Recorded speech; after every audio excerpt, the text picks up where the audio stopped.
Muchas gracias, Beatriz. Es un placer estar aquí esta tarde con vosotros. Y después de la comida vamos a intentar reflexionar unos minutos acerca de lo que es mi pasión y lo que ha venido siendo mi carrera a lo largo de los últimos 25 años, ¿no?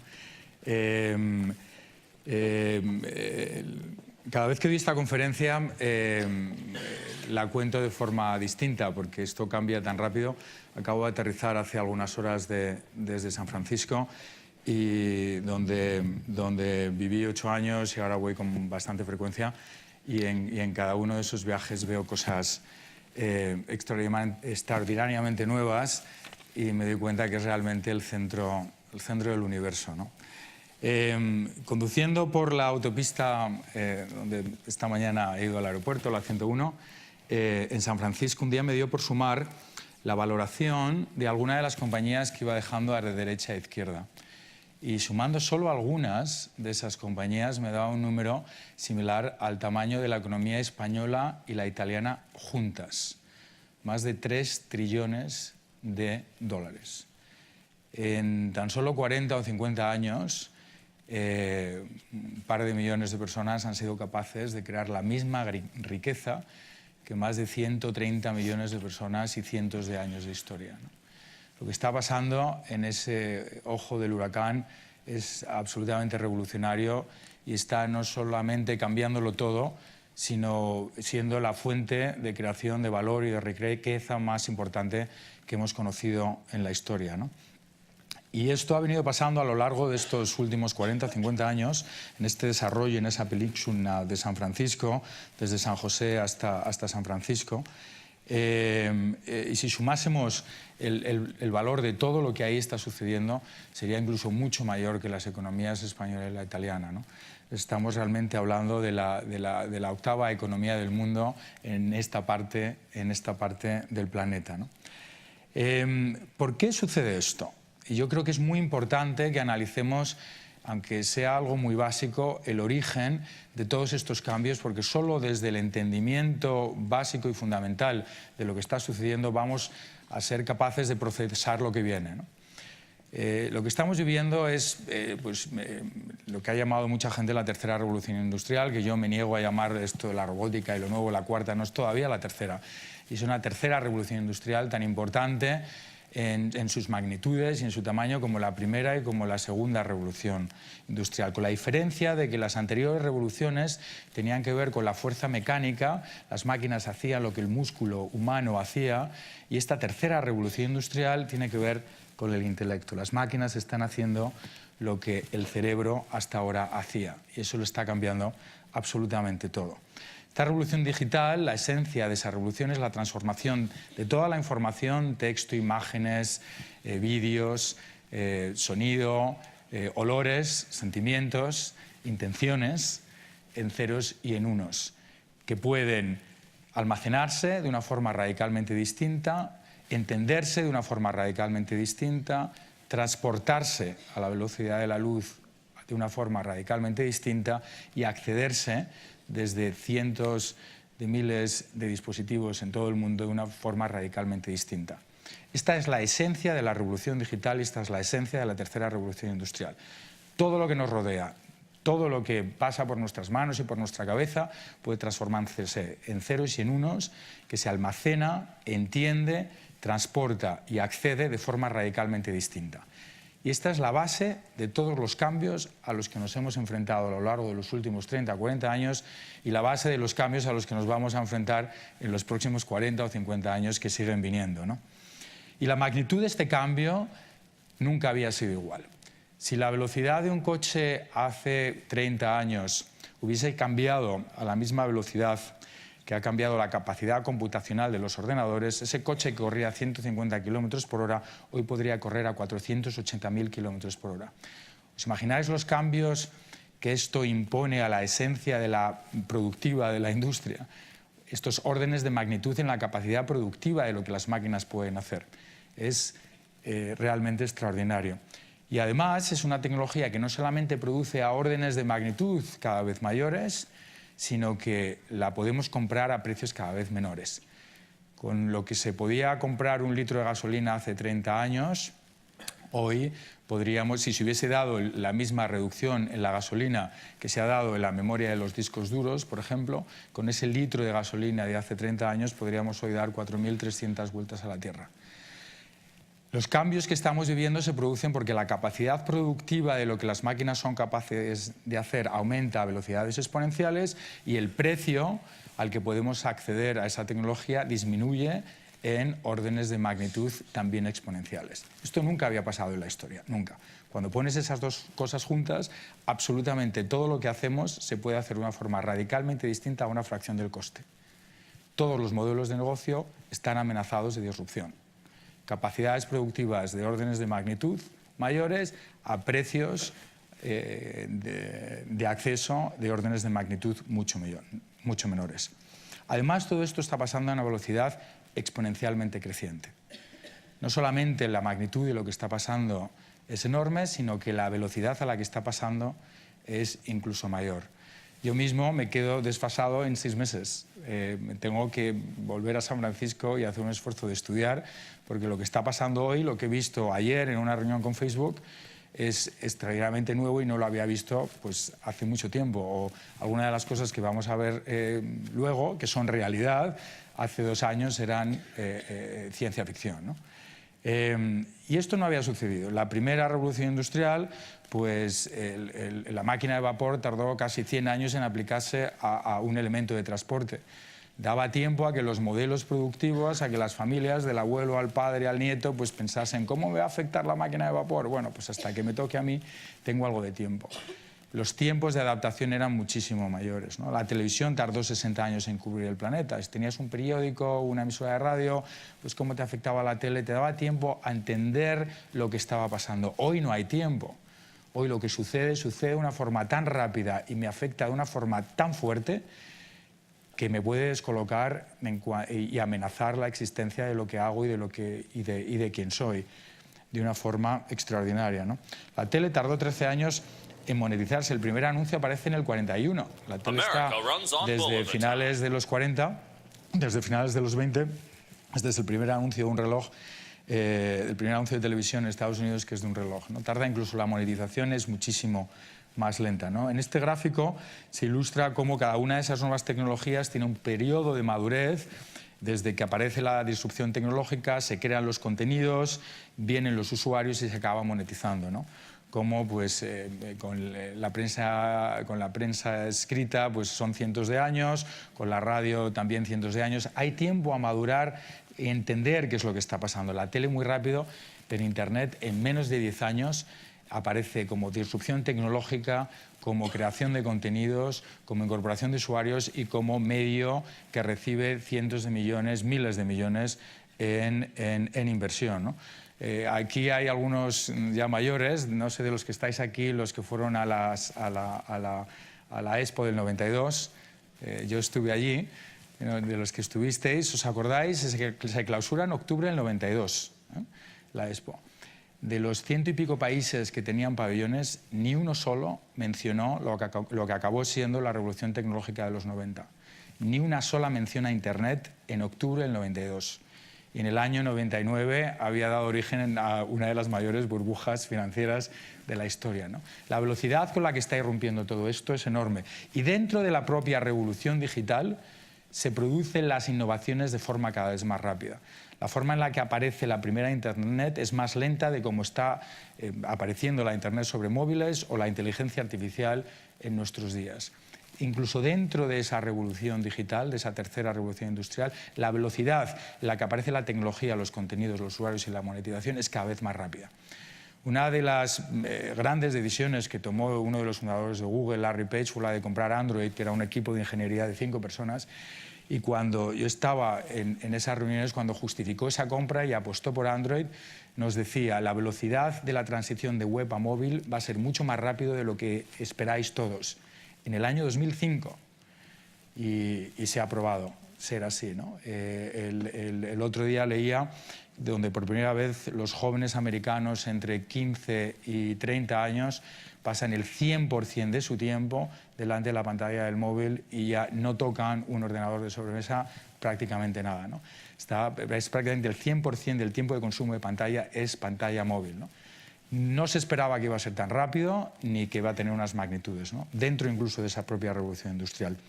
Uno de los fundadores de Instagram trabajó para mí en Google, Kevin Systrom, y recuerdo cuando vendió su empresa, que fue uno de los días de mayor impacto. Para mí me tuve que ir a casa porque no me podía creer que un tío que yo sabía lo que ganaba porque era su jefe, pues de repente en menos de 2 años pues, había creado una empresa que le acababa de vender a Facebook, esto es el 2011, por más de $1.000 millones y él tenía un porcentaje muy alto, con lo que él tenía ya una fortuna de más de $400 millones. Me había descolocado, digo, algo está pasando aquí cuando un chaval que trabajaba en el grupo de marketing se marcha, crea algo y en menos de 2 años consigue 30 millones de usuarios y se lo vende a Facebook por $1.000 millones. ¿No? La velocidad de esa disrupción, incluso para los que estamos dentro, es sorprendente, ¿no?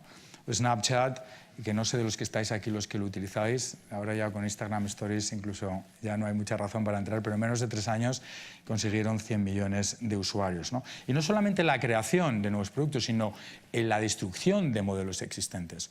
Cuando yo llego a la central en Google en el año 2007, al departamento de Google Maps, y hablamos de esa transición hacia móviles, y los que tenemos al otro lado de la mesa son la gente de Nokia, que eran los reyes del mambo.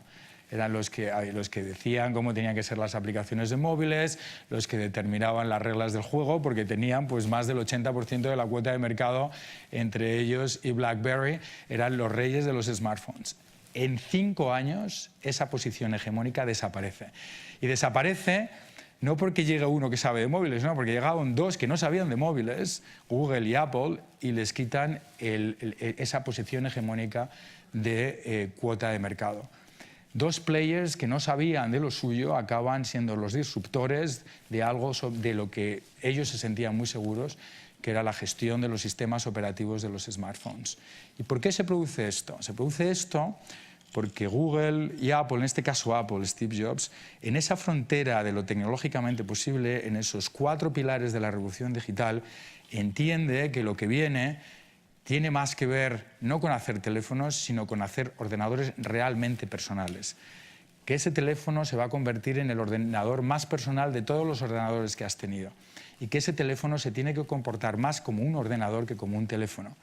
La interacción tiene que ser muy parecida a la del ratón, el browser de Internet tiene que ser prácticamente el mismo que tienes en el ordenador de sobremesa, la conexión en el tarifado de datos tiene que ser lo menos costosa posible y si puede ser plana, tiene que ser rápida en la conexión de los datos. Todo eso lo pone junto en un device que le cuesta muchísimo porque no solamente tiene que desarrollar la tecnología, sino que se tiene que luchar con los de AT&T y con los de Vodafone y con los de Sprint para poder generar el ecosistema que él pensaba que era el correcto, crea un marketplace de aplicaciones y genera un producto disruptivo en la frontera de lo tecnológicamente posible, entendiendo esos 4 pilares de la transformación digital y acaba creando probablemente una de las mejores ideas de negocio de la historia, que es el iPhone, y que luego Google con Android copia y ofrece en abierto y se aprovecha de esa inercia que es capaz de crear el iPhone en ese momento, ¿no? Hasta para eliminar en una posición hegemónica a 2 gigantes de la tecnología en ese momento, que son Nokia y BlackBerry, en 5 años. O sea, esto es extraordinario y esto continúa pasando. Y nos continúa pasando a todos. Y yo he visto discusiones importantes donde se veía cuál era la amenaza de Facebook frente a Google y por qué el gráfico social de Facebook podía hacer a Google irrelevante y cuáles eran las decisiones que tenía que tomar Google para responder a esa amenaza de Facebook, ¿no? O el mismo Facebook, cómo entiende que Instagram puede ser una amenaza para ellos y no le tiembla la mano a Mark Zuckerberg en pagar más de $1.000 millones por 30 millones de usuarios o 19.000 millones por una aplicación de mensajería que se llama WhatsApp, pero que él entiende que puede ser suficientemente disruptivo como para perder su posición hegemónica en el reino de las redes sociales que tenía en ese momento, ¿no? Y cómo entienden esas transformaciones que se están produciendo en magnitudes muy grandes, a velocidades cada vez más grandes, ¿no? Discusiones estratégicas muy importantes, que no tienen tanto que ver con la tecnología en sí mismo. Google no crea la tecnología del mejor buscador, aunque sí la desarrolla, pero sí la hace un producto de consumo disponible para los usuarios. Facebook no es la primera red social, pero sí es la red social más efectiva que consigue que nos mantengamos más de 2.000 millones de personas en contacto todos los meses, ¿no?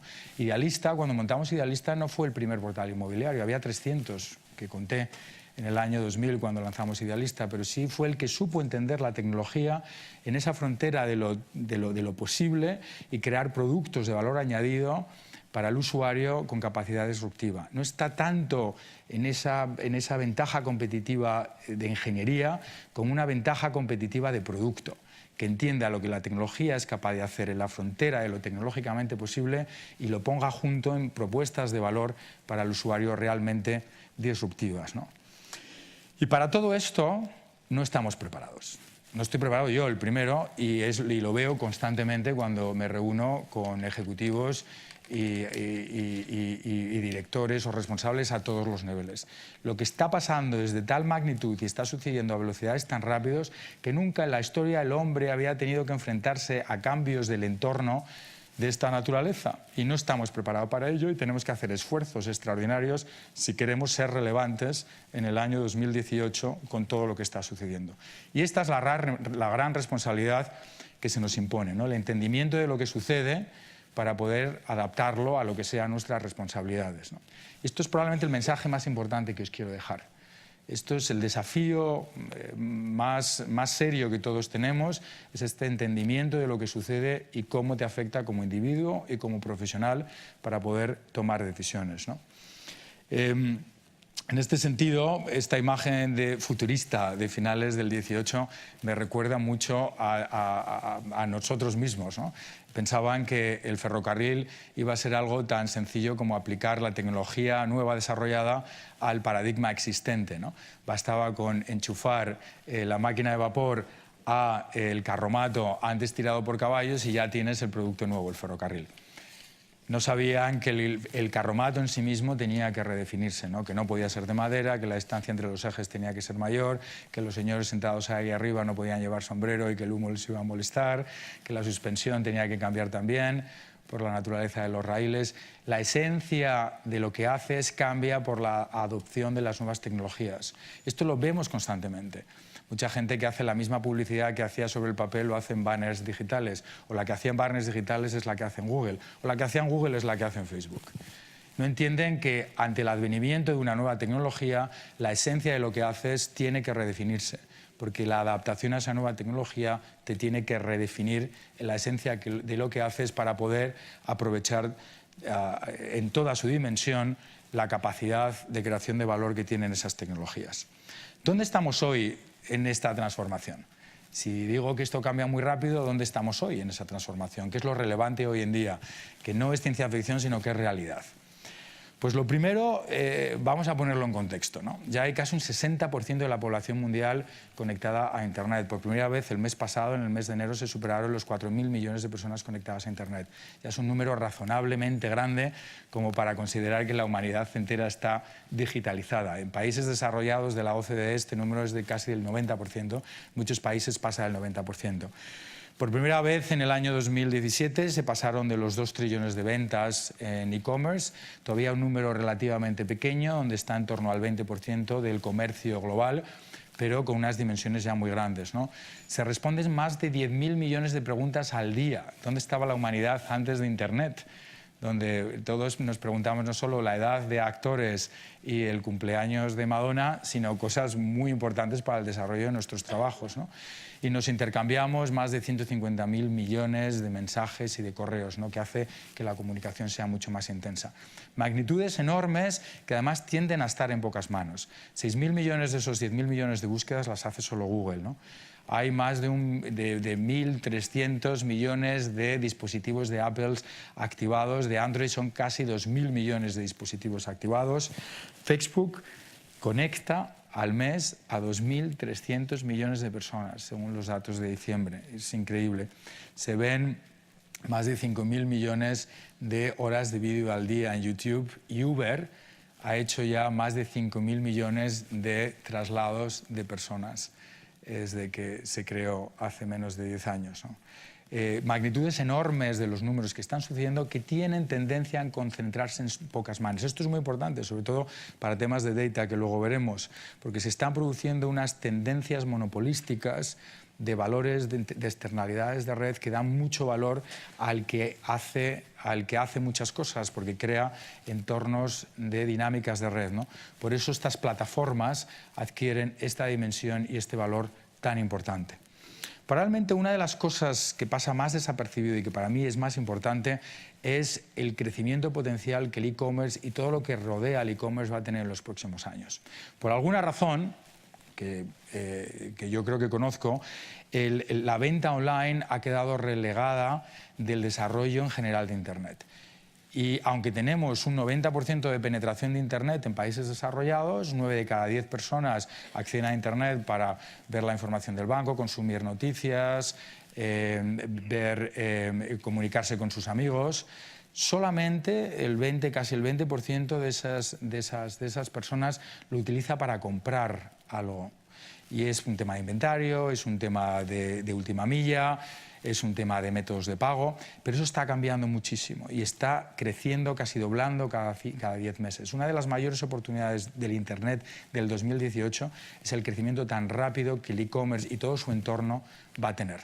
Este gap entre este 17 y el 90% es una de las oportunidades de desarrollo de nuevos negocios y de inversión más importantes que he visto en mis 25 años de experiencia en el mundo digital. Esto es una de las obviedades más claras de crecimiento, porque está claro que si ya estoy en Internet es cuestión de tiempo que voy a empezar a comprar. Y lo estamos viendo todos, como hace algunos años no comprábamos nada en Amazon y en mi casa entra un paquete de Amazon casi al día ahora, ¿no? Entre otras cosas, ¿no? Hace algunos años, otro punto de donde estamos hoy es la enorme intensidad de la identidad digital. Hace algunos años Internet era una Internet de vínculos. La información se digitalizaba y tú accedías de forma anónima a Internet. Ahora todos tenemos un perfil digital. Todos tenemos una cuenta en Facebook o en Instagram con nuestro nombre y apellidos reales. Ponemos nuestras fotos, la de nuestros hijos, las compartimos con nuestros amigos. Hemos interiorizado las preocupaciones de privacidad y hemos creado una dimensión digital de quiénes somos que es fundamental. Hoy en día no puedes hacer nada sin entender que Internet ha dejado de ser una Internet de vínculo, de información, a ser una Internet donde el gráfico social es muy importante, donde las redes sociales no son un canal más, sino es la columna vertebral de Internet. Además, se están produciendo unos cambios, otro punto donde estamos muy importante en el software. Y este es para vosotros hoy probablemente el cambio más importante que empezó hace 4 o 5 años de forma exponencialmente creciente, pero hoy es una realidad importante. Y es el cambio de los algoritmos. No quiero ser muy técnico, pero hasta hace relativamente poco a las máquinas había que darle los problemas bastante triturados para que de forma eficiente los trabajasen. A la máquina había que acotarle muy bien el problema. Quiero que me optimices esta ruta. Si tengo que entregar un paquete, por ejemplo, estas son todas las posibles rutas, estas son las limitaciones, optimízame la posible ruta. Eso está cambiando. Y los algoritmos están pasando de ser algoritmos deterministas, que llamo yo, donde hay que darle todos los inputs, a hacer algoritmos probabilísticos, algoritmos que funcionan como funciona la mente humana. Tú cuando te levantas por la mañana no decides lo que te vas a poner teniendo toda la información de la temperatura que va a hacer, a todo el mundo que vas a ver, lo que vas a comer, el calor más o menos, lo que vas a sudar. No, un poco lo que has escuchado, cómo te sientes, y es una decisión mucho más probabilística e intuitiva que determinista. Las máquinas están empezando a funcionar así. Y esto permite que con mucha menos información o información procesada de otra manera tomen decisiones de una forma mucho más parecida a los seres humanos. Y esto hace que problemas que antes no se les podían dar a las máquinas se les estén empezando a dar a las máquinas. Esto es probablemente el cambio más importante que está sucediendo hoy. Ayer mismo estaba en Facebook y me estaban enseñando cómo muchas de las decisiones que están tomando de lo que vemos y lo no vemos cuando entramos en nuestro Facebook es una combinación de la curación de personas y de algoritmos probabilísticos que intentan comportarse de la misma forma que nos comportaríamos nosotros eligiendo lo que nos gustaría ver. Esto es... no es inteligencia artificial al 100%, pero es esa combinación simbiótica entre trabajo de un ser humano y una extensión de máquina muy importante, ¿no? Si podemos bajar un poco el volumen, este es uno de los fundadores de DeepMind, que es una empresa de inteligencia artificial que compró Google hace 3 años y que han desarrollado un conjunto de algoritmos de esta naturaleza muy importantes, de tal forma que han podido aplicarlo al ajedrez chino, que era un juego muy complejo de 200 casillas por 200 casillas, donde hasta ahora ningún ordenador había podido competir con un ser humano precisamente por la complejidad de la toma de decisiones. El ordenador de IBM Watson había podido ganar a Kasparov en el año 97 porque las jugadas de ajedrez son mucho menores y el número de oportunidades de movimientos era mapeable y por lo tanto optimizable para los algoritmos que se utilizaban hasta antes de ayer. Pero no se podían utilizar en el ajedrez chino, por ejemplo. Y esta empresa desarrolló hace apenas 2 años un algoritmo que es el AlphaGo, donde por primera vez ganó a un ser humano en el juego. Pero es que hace 2 meses han desarrollado una nueva versión muchísimo más eficiente, ¿os acordáis lo que dije al principio? Mucho más rápida, a un coste muchísimo menor, en una fracción de tiempo, en tan solo mes y medio, donde ha podido ese algoritmo ganar al algoritmo que ganó al humano, sin entrenamiento ninguno. Es decir, a la máquina se le daban las reglas del juego, se le daba al juego y sin ningún tipo de entrenamiento, ningún tipo de información almacenada que le sirva de ejemplo al algoritmo para aprender, generaba movimientos aleatorios. Si el movimiento tenía éxito, lo incorporaba como aprendizaje, si no tenía éxito, lo descartaba. Y en mes y medio fue capaz de ganar a la máquina que ganó al humano. Esto, cuando lo sigo contando, se me pone la piel de gallina porque esto supone que las máquinas no solamente están empezando a pensar y decidir como los seres humanos, sino que están empezando a aprender como los seres humanos. Y yo creo que todavía nos queda mucho para que tengan la independencia de poder actuar sobre temas muy complejos. Pero esto se está aplicando a muchas cosas. Se está aplicando a lo que ves en Facebook, a lo que ves en Google como resultados, pero se está aplicando pues, a temas de interacción de voz humana, se está aplicando a temas de interacción con información bancaria, a identificación de fraude, a temas donde hasta ahora era muy difícil mapear la complejidad de la toma de decisiones y ahora con estos algoritmos es posible hacerlo. Entender la naturaleza de esto es fundamental en el 2018, fundamental. ¿Cuál es la naturaleza del Machine Learning? ¿Cómo funciona el Machine Learning? Que es como se llama técnicamente estos algoritmos probabilísticos, es muy importante, ¿no?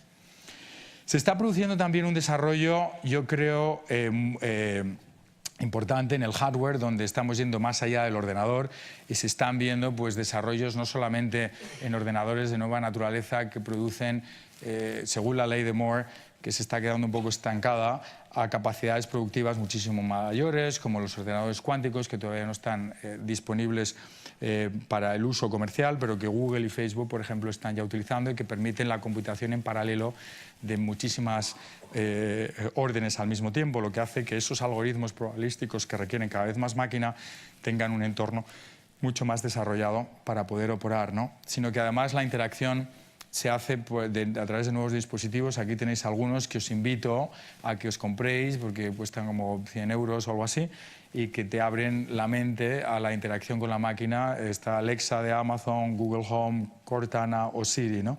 Y que vayáis más allá de lo que pensamos, ¿no? Que puede ser el uso. Un amigo con el que me he quedado en San Francisco tiene una Alexa en su cocina y según preparábamos los huevos escalfados ayer por la mañana, le dijo, Alexa, avísame en 4 minutos. Y a mí no se me había ocurrido que Alexa tenía un timer para poderte avisar, ¿no? Y no tienes que sacar el ordenador, sino que a los 4 minutos Alexa te avisa de que los huevos escalfados están listos, ¿no? O una cena en casa el otro día con un político importante de aquí de España y estábamos cenando y pregunté a Google, que lo tengo en el salón, quién era ese político, que no es muy importante, pero es suficientemente conocido como para que Google lo tuviese y nos dijo pues, en qué año había nacido y cómo se llamaba su marido, ¿no? O sea que, y se quedó muy sorprendido de haber visto cómo funcionaba esto, ¿no? Podía poneros ejemplos de la misma naturaleza de Cortana o de Siri, ¿no? Ese interface yo creo que es importante.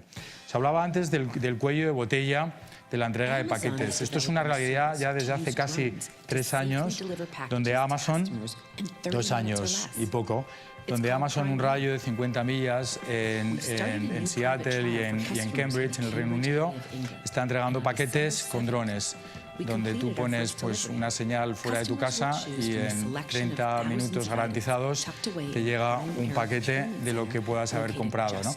Y no tienes que estar esperando a que pase un repartidor en un camión con gasolina, con un conductor que probablemente pues, esté sindicado, pertenezca a un sindicato y que a las 5 se va a casa y que los fines de semana no trabaja. Y está rompiendo ese cuello de botella que yo creo que es fundamental en la logística de que hoy todavía los paquetes llegan cuando yo no estoy en casa y cuando estoy en casa los paquetes no llegan, ¿no? Entonces, con este desarrollo de la tecnología, empresas como Amazon están rompiendo ese cuello de botella de poderme entregar los paquetes cuando realmente estoy en casa y que no esté dependiendo pues, de una camioneta y un conductor que pertenece a un sindicato, ¿no? Que solo puede trabajar en determinados momentos. Google está haciendo pruebas parecidas. El proyecto de Google se llama Wings y en vez de aterrizar pues baja desde un cable, pero bueno, tampoco es tan efectivo. Lo están haciendo en las pruebas en Australia, ¿no? Los coches que se conducen solos.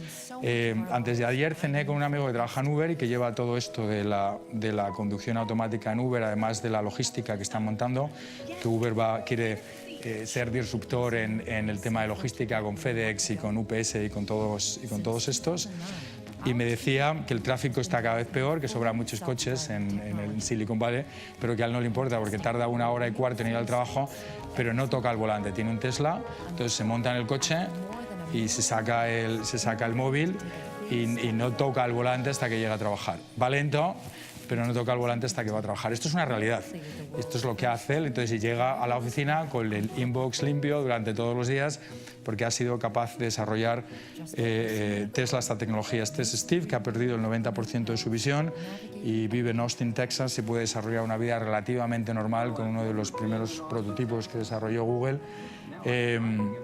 Donde, bueno, pues en la conducción automática, en este caso sin volante, porque si hubiera volante él no podría porque no ve el 90% de sus habilidades, puede desarrollar una vida relativamente normal, ¿no? Y esto es la integración de una tecnología que ya existe, que es la tecnología de los mapas y los sensores, con inteligencia artificial, que os decía antes. Esto no sería posible sin esos algoritmos probabilísticos que me dicen si lo que está pasando es una bici, es un coche, a qué velocidad, si es un semáforo, si es una salida de autopista, qué es lo que tengo que hacer, acelerar, frenar, parar, pedir que se incorpore el ser humano en ese momento. Hace 5 años esto era imposible porque los algoritmos con los que funcionaban las máquinas no estaban preparados para ello, pero hoy pueden funcionar porque están preparando. Es una realidad y este coche, este Chrysler, te lo puedes comprar en 2 estados de los Estados Unidos y están agotadísimos los pedidos. Y es un coche completamente de conducción automática donde puedes desentenderte del volante en prácticamente toda la conducción de todas las autopistas, ¿no? Tienes, además, en esta frontera de lo que está sucediendo en el 2018, la robótica es muy importante, ¿no? Hay una compañía que compró Google y que luego se la ha vendido a SoftBank, que se llama Boston Dynamics, que ha sabido incorporar el desarrollo de esta mecánica, de este hardware, con el desarrollo del software. Y que ante situaciones inesperadas, como esta patada, por ejemplo, sepa reaccionar y recuperar el equilibrio. Esto era ciencia ficción hace 3 años, ¿no? Que sepa entender, y no solamente dentro, sino fuera, en una pista de hielo. Y además que pueda, sin saber lo que va a venir, identificar la orografía de lo que viene y adaptar el movimiento, que es como funcionamos nosotros, ¿no? Pues de la misma forma que ajustamos de forma inconsciente nuestros músculos para recuperar el equilibrio, estos robots ya pueden enfrentarse a cualquier tipo de superficie, recuperar el equilibrio y conseguir su objetivo, en este caso, de seguir avanzando. Esto cambia a velocidades increíbles. Hace 6 meses se presentó este robot que yo, que sé un poco de robótica, me parece increíble. Me parece increíble que sepa que tiene que saltar sobre la superficie azul, que recupere el equilibrio, que pueda girar 180 grados, que pueda parar abajo, que pueda medir la intensidad con la que tiene que subir y que pueda hacer algo que yo ni siquiera puedo hacer, como es esta, ¿no? O el que se presentó la semana pasada también de esta misma compañía, donde ante un obstáculo que hasta ahora pues, había sido insalvable, tan sencillo para un ser humano como el de abrir una puerta, identificar que ahí hay una puerta cerrada, pide ayuda a su robot de apoyo que tiene un brazo y mide la complejidad del desafío, y algo tan sencillo para nosotros como el abrir, sujetar, poder, que hasta ahora pues esto para las máquinas era impensable, porque era imposible definir la complejidad de cada puerta, de cada manillar, de cada mecanismo como para poder hacer esto. Esto hace un año era ciencia ficción, hoy es realidad, ¿no? Además, se está produciendo algo muy importante, que es la democratización de la producción. El hecho de que se puedan producir a través de impresoras en 3D cualquier tipo de objetos hace que la gente no tenga que hacinarse en fábricas, sino que cada uno en su casa pueda producir los objetos que pueda necesitar. Y de momento pues, son plásticos y son metales, pero de la misma forma que estas impresoras hace 40 años imprimían a una página por minuto con unos agujeros a los lados haciendo un ruido infernal, con cosas muy feas, y ahora producen 30 páginas por minuto a todo color, maravillosas, las impresoras de 3D producirán lo mismo. Y en Google y en otras empresas se han hecho ya experimentos donde se han imprimido hamburguesas, se está produciendo materia orgánica y puedes de alguna manera producir materia orgánica, ¿no? Y muchos otros devices que están incorporando esta nueva forma de entender la realidad, estos nuevos algoritmos, para cambiar absolutamente todo lo que nos rodea, ¿no? El termostato de Nest, que os invito a que tengáis en casa, donde no solo me ahorro 100 y pico euros al mes en calefacción, sino que me desentiendo y él sabe cuándo entro, cuándo salgo, intenta predecir a través del análisis de datos cuándo voy a estar en casa, y me calienta la casa antes de estar, ¿no? Esto es algo que os toca mucho, ¿no? Que es el tema de los datos, pero es una de las grandes, yo creo, asignaturas pendientes de lo que está sucediendo en la transformación digital, ¿no? Cada 2 días se crea tanta información como desde el comienzo de los tiempos hasta el año 2003. La cantidad de información que se produce es ingente.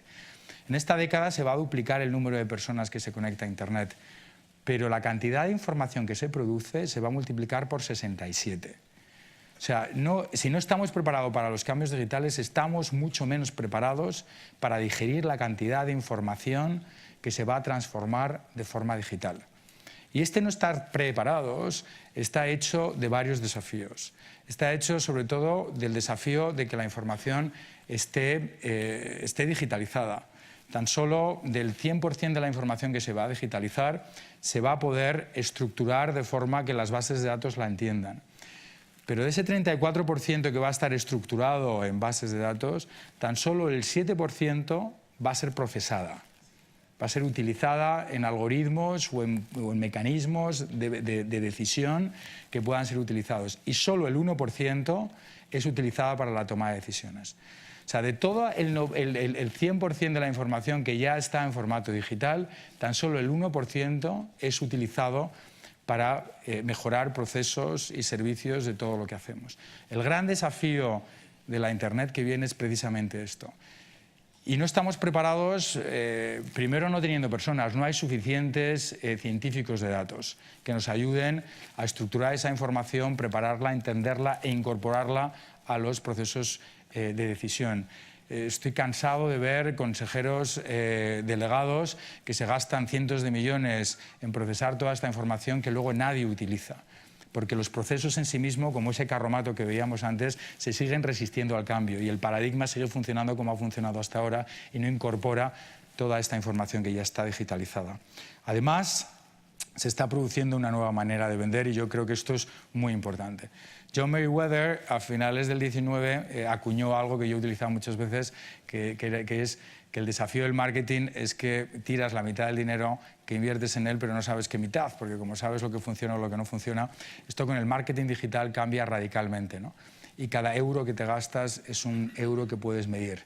Me gusta decir que marketing is the new finance, porque tienes que tener casi un perfil muy financiero para poder hacer el marketing de hoy, que es un marketing muy sofisticado, muy complejo, donde puedes seguir al usuario desde que entra hasta que sale, hasta que se queda o no se queda, puedes ir a por él a través de los canales digitales, tienes una oportunidad de acompañar a tu cliente o a tu usuario desde que es potencial o prospectivo hasta que se puede quedar contigo muchos años, ¿no?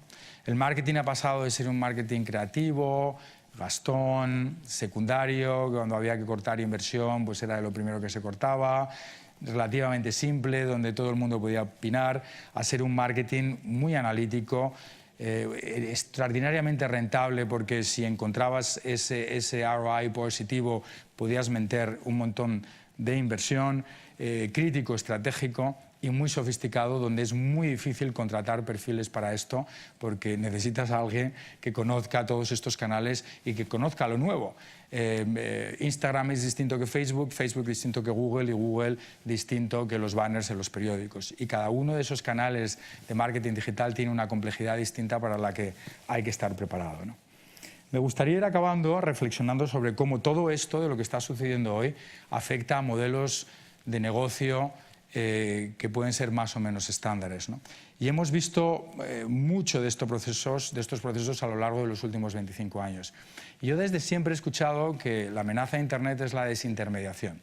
Y esto no es cierto, no es que desaparezca, que yo esté amenazado a la desaparición. No, todos tenemos una oportunidad de reintermediación. Lo que está produciendo Internet es la sustitución de la gente que ahora crea valor por otro que lo produce de manera mucho más eficaz. Internet no desintermedia, Internet reintermedia. Y lo hemos visto en muchísimos modelos. Yo lo viví de primera mano en mi primera experiencia con Idealista. No ha cambiado la forma de buscar casa en cuanto a la desaparición del intermediario. No voy directamente, ha cambiado la forma en la que yo accedo a esa información, donde en el año 99 estaba limitado a un anuncio por palabras del siglo XIX y ahora tengo 150 campos, 27 fotos, el mapa, posibilidad de guardarlos, posibilidad de que me avisen cuando llega algo parecido a lo que a mí me gusta. Ha aparecido alguien que ha cogido los 300 y pico millones que facturaba el país en clasificados de inmobiliaria y lo hace de una manera mucho más eficaz, de forma que la facturación del país, del mundo, de la vanguardia, en anuncios de clasificados para inmobiliaria ha prácticamente desaparecido. ¿Ha quedado desintermediado? No, ha quedado reintermediado por alguien que ha entendido lo que venía y ha sabido crear un producto y un servicio mucho más efectivo que se ha quedado con esa inversión. Y esto lo hemos repetido en absolutamente todos los aspectos de la economía. En viajes, ¿quién va a una agencia de viajes cuando ya todos nos compramos los billetes directamente por Internet? No ha desaparecido el intermediario, no ha quedado ese intermediario, ha quedado reemplazado por alguien mucho más eficaz que tiene una aplicación de móvil y que me da precios mucho más baratos. No es que acceda directamente a la información de las noticias, ha quedado reintermediado y ya no me siento delante de la televisión a las 3 de la tarde para ver el telediario, sino que cuando tengo tiempo entro en Twitter y me entero de todo lo que ha pasado. Los medios de comunicación no han entendido nada de esto y siguen teniendo unos problemas extraordinarios para encontrar modelos sostenibles de negocio que justifique tener cuerpos editoriales y redacciones del tamaño que tienen, ¿no? El transporte. Estamos viviendo de primera mano cómo el colectivo de los taxistas se resiste, quieren ese carromato de caballos protegido además por los gobiernos, porque es una licencia que compró su padre y que pasó a su hijo. Oiga, pues mire, es que su taxi huele mal, tengo los sábados por la noche imposible encontrar un taxi, y aquí tengo una opción que es que en una aplicación me vienen a buscar a casa, puedo llamar al señor, me dice que si quiero agua y me da un servicio al mismo precio, incluso muchas veces más barato del que me da usted. ¿Es la desintermediación o es la reintermediación? Y curiosamente, en las ciudades donde está Uber, los taxistas están ganando más dinero que antes porque la gente deja de utilizar el coche porque hay mucha más opción, la gente se está comprando menos coches, utiliza estas aplicaciones, los taxis están más limpios, los conductores son más agradables y lo que parecía que era una amenaza a la desaparición del colectivo de los taxistas acaba siendo un detonante de cambio, de transformación, de aceleración del cambio, ¿no? O en la banca, el Banco de Santander ha tenido esta semana pasada por primera vez la reunión de su Consejo de Administración en Silicon Valley, donde se han ido todos los miembros del Consejo de Administración, a beber de la fuente directa de este cambio, donde probablemente una de las reintermediaciones más importantes que vamos a vivir en los próximos años es la de la banca. Como las cuentas de resultados de los grandes bancos van a quedar reintermediadas trocitos pequeños en la captación de pasivo, el crédito a pyme, los seguros, los medios de pago, van a estar hechos por pequeños Davices que se van a enfrentar a este gran Goliat y no entienden muy bien la naturaleza de estos cambios, pero está sucediendo a velocidades muy rápido que muchos de estos grandes bancos les cuesta digerir.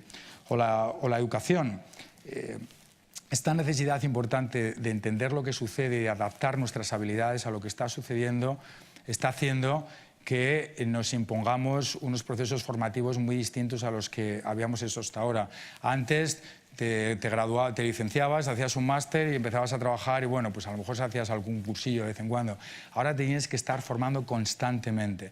La formación online está despegando, creando los nanodegrees en Estados Unidos, empresas como Udacity, y están creando este nuevo concepto de que la formación no va a ser algo que haces al principio de tu carrera, sino que es algo que haces constantemente para mantenerte de forma relevante informado de todos estos cambios que están sucediendo, ¿no?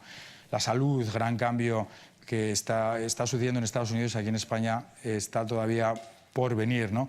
La forma en la que compramos. Me decía el director general de una gran empresa logística de este país que estas navidades 1 de cada 2 paquetes que han integrado eran de Amazon. Amazon ahora mismo, estas navidades, tiene el 50% del e-commerce en España. Esto es increíble.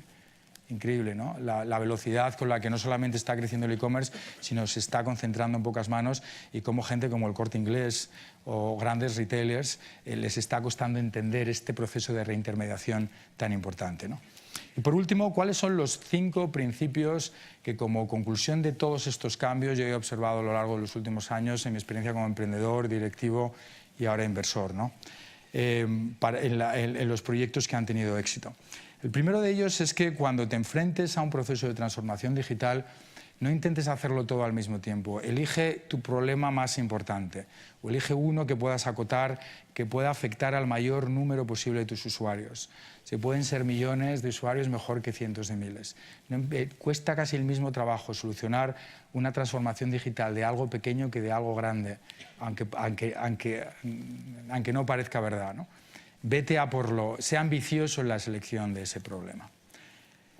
La segunda es que necesitas desarrollar una ventaja técnica competitiva. Lo decía al principio, tenéis que entender la naturaleza de todos estos cambios técnicos que os he hablado.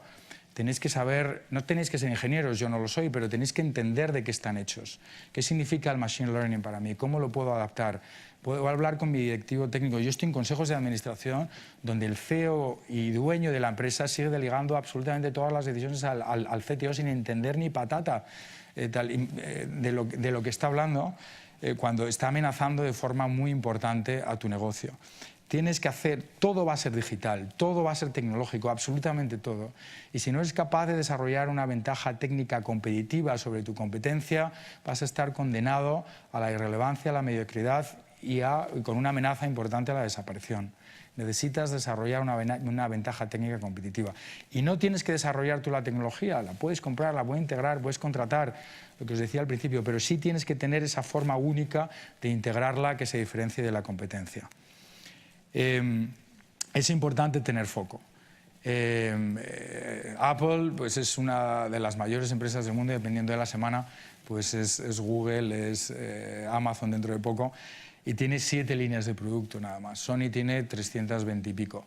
Es muy difícil hacer algo bien cuando diversificas. Es casi tan importante a lo que dices que no, conectado con el punto número 1, como que a lo que dices que sí. Es mejor hacer primero una cosa bien y luego lanzarse a por la segunda.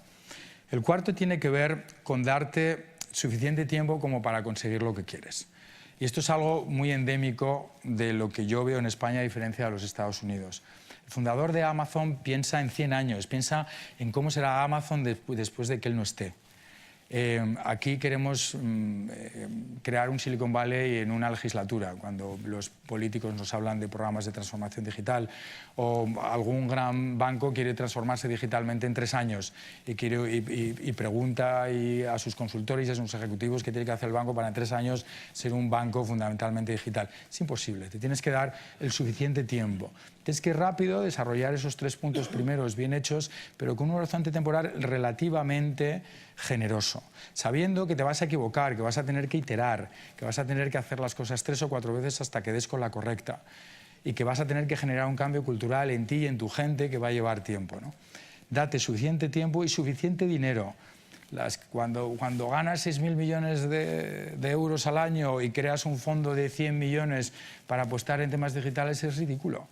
A Mark Zuckerberg no le tembló la mano en gastarse 19.000 millones en comprar WhatsApp, que en ese momento era el 20% de su capitalización bursátil. Tienen que ser apuestas de tiempo y dinero importantes. Por último, esto no es fácil. Tiene que convertirse en una obsesión. Esto no es una posible línea de negocio. Esto no es algo que voy a poder hacer con el tiempo que me sobre, ¿no? Cuando algún director general importante me pide consejo, le digo que lo primero que tiene que hacer es transformarse digitalmente él. ¿Cómo va a transformar digitalmente su compañía si él no está transformado digitalmente?